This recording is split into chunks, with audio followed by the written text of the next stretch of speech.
오늘의 말씀은 하나님께서 여로보암을 왕으로 세우신 그런 상황 속에서 이 여로보암이 하나님의 말씀대로 순종하지 않고 살아갈 때 결국 이 여로보암에게 심판하시는 그 심판의 내용이 오늘 본문에 기록이 되어져 있습니다. 그 심판의 내용은 오늘 본문의 1절에서부터 18절에 기록되어 있는 것 같이 여로보암의 아들 이 아비야가 이제 병에 들어서 죽게 된다는 것입니다. 지금 자신의 아들 이 아비야가 병이 들었을 때 이 여로보암은 이제 그 아들이 어떻게 될지 또 궁금한 마음 가운데 자기의 아내를 변장시켜서 이 선지자 아이야에게 물어보게 합니다. 그렇게 여로보암의 아내는 자신의 신분을 숨기고 변장을 하고 아이야 선지자에게 찾아갔지만 이 아이야 선지자는 하나님께서 말씀하신 그 말씀을 통하여서 이 여로보암의 아내가 자신에게 찾아올 것을 이미 알고 있었습니다. 그리고 이 하나님께 받은 그 말씀을 가지고 이 여로보암의 집안과 또 그 아들이 어떻게 될 것인지에 대해서 그 하나님의 말씀을 전해주게 됩니다. 그 말씀의 내용이 10절에서부터 12절까지 말씀입니다.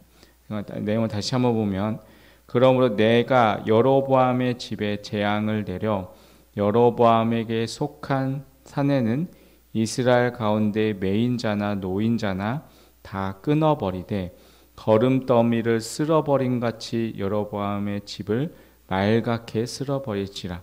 여로보암에게 속한 자가 성읍에서 죽은즉 개가 먹고 들에서 죽은즉 공중의 새가 먹으리니 이는 여호와께서 말씀하셨음이니라 하셨나니 너는 일어나 내 집으로 가라. 내 발이 성읍에 들어갈 때에 그 아이가 죽으리라 라고 말씀하고 있습니다.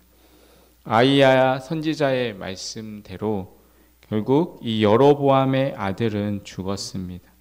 17절의 말씀에 보면 여로보암의 아내가 일어나 다스라로 돌아가서 집 문자방에 이를 때 그 아이가 죽은지라 라고 기록하고 있습니다. 결국 여로보암은 하나님께서 그 자리를 세워주었음에도 불구하고 결국 자신의 악한 모습, 그런 행동들로 인하여서 결국 하나님의 심판을 받게 되었습니다. 이처럼 하나님의 심판을 초래한 여로보암의 죄가 무엇입니까? 앞서 기록되어 있는 13장 33절에서 34절에 이렇게 기록하고 있습니다. 여로보암이 이 일 후에도 그의 악한 길에서 떠나 돌이키지 아니하고 다시 일반 백성을 산당의 제사장으로 삼되 누구든지 자원하면 그 사람을 산당의 제사장으로 삼았으므로 이 일이 여호와 집의 죄가 되어 그 집이 땅 위에서 끊어져 멸망하게 되느니라 라고 말씀하고 있습니다. 여로보암이 이 일 후에도 라고 말하고 있는데 여기서 여로보암이 행한 이 악한 이 일은 무엇입니까? 바로 북이스라엘의 초대 왕이 된 여로보암이 행한 그 악한 일은 나라 곳곳에 산당을 짓고 또 백성들로 하여금 우상을 섬기게 한 일입니다. 이스라엘 백성들은 절기 때마다 예루살렘 성전에 가서 제사를 드렸습니다. 여로보암은 북이스라엘에 있는 그 사람들이 또 이 제사를 드리기 위해서 예루살렘의 성전으로 가게 되는 것을 막기 위해서 단과 이 베델의 제단을 만들고 그 위에 금송아지를 올려두었습니다. 그리고 이 금송아지가 여호와 하나님이기 때문에 굳이 예루살렘으로 너희가 내려가서 제사를 드리지 않아도 된다라고 했습니다. 그렇게 악한 모습을 행한 그 일 후에 또 이 여로보암은 레위 지파에서만 세울 수 있는 이 제사장을 일반 백성들 가운데서 세우게 되었습니다. 그 다음에 또 행한 악한 일은 하나님께서 정하신 절기와 제사법을 따르지 않고 여로보암이 마음대로 자신의 제사법과 절기를 만들어서 지키도록 한 것입니다. 여로보암의 죄는 이 금송아지를 만들었고 또한 그것을 하나님이라고 부르면서 제사를 드리는 데 있었습니다. 우리는 이 금송아지를 보면서 출애굽하였던 이스라엘 백성들의 모습을 우리도 생각해 보게 됩니다. 이스라엘 백성들은 모세가 십계명을 받기 위해서 시내산에 올라갔을 때 40일 동안 이 모세가 내려오지 않으니까 이 아론을 통해서 자신들의 눈으로 직접 볼 수 있고 만질 수 있는 그 하나님을 우리에게 보여달라, 그 하나님을 만들어 달라라고 요구를 합니다. 그래서 금송아지가 나왔습니다. 이 금송아지는 그 애굽을 상징합니다. 애굽에서 누렸던 그 풍요로운 삶에 대한 동경이 바로 이 금송아지였습니다. 눈에 보이는 하나님, 자신을 만족시켜 줄 수 있는, 필요한 것을 충족시켜 줄 수 있는 그 하나님을 그들이 찾다 보니 결국 이 금송아지를 만들었던 것입니다.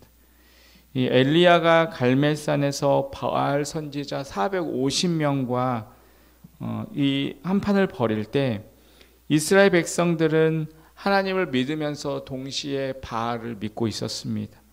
그들은 누가 자신의 그 욕망을 채워줄 수 있는지를 지켜보았습니다. 그리고 자신의 욕망을 채워줄 수 있는 여호와를 하나님으로 섬기겠다라고 고백을 하고 있습니다. 여호와의 제단에 불이 내려서 번제물과 나무와 또 돌과 또한 흙을 태우고 도랑 물까지 그 태우는 그 모습을 자신들의 눈으로 직접 보았기 때문입니다. 그들의 눈으로 직접 보았기 때문에 여호와가 하나님이다라고 그렇게 고백을 했던 것입니다. 그 전까지는 바알이 자신들의 그 필요와 욕망을 채워줄 것이라고 믿었던 것입니다. 여러분, 오늘 우리가 살아가는 시대는 어떻습니까? 우리도 하나님을 믿고 살아가고 있습니다. 그런데 이 이스라엘 백성들처럼 나의 어떠한 필요와 나의 어떠한 욕망만을 채워줄 수 있는 그 하나님을 믿고 또한 그 욕망을 실현하기 위해서 혹시 그러한 신앙생활을 우리가 하고 있지는 않습니까? 여로보암이 이스라엘의 왕이 되어서 다스린 횟수를 오늘 본문 20절에 이렇게 기록하고 있습니다.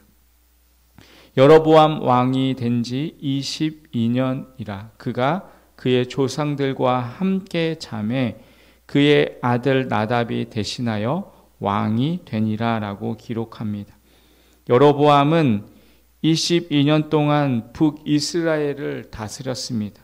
22년 동안 그가 북이스라엘을 다스리면서 한 행동을 오늘 성경에 한마디로 우상 숭배를 하였다라고 그렇게 요약을 하고 있습니다. 그런데 여로보암의 아들 나답이 이스라엘 두 번째 왕이 되어서 2년 동안 다스리고 죽게 되는데 나답이 한 행동을 성경은 한마디로 그 아버지 여로보암의 길 그대로 행하였다라고 기록을 하고 있습니다. 22년을 살아도 또한 그간의 10분의 1인 2년을 살아도 결국 똑같은 인생의 삶을 살았다라는 것입니다.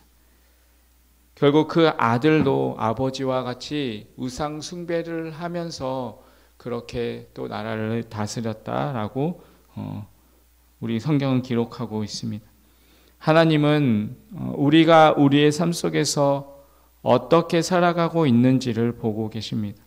성경은 여호와 보시기에 정직하게 행하였느냐 아니면 내 눈에 보이는 대로 내 눈에 붙잡히는 대로 또 내 욕망대로 표현된 그 금송아지를 섬기며 살아가고 있었는가라는 것으로 평가를 합니다.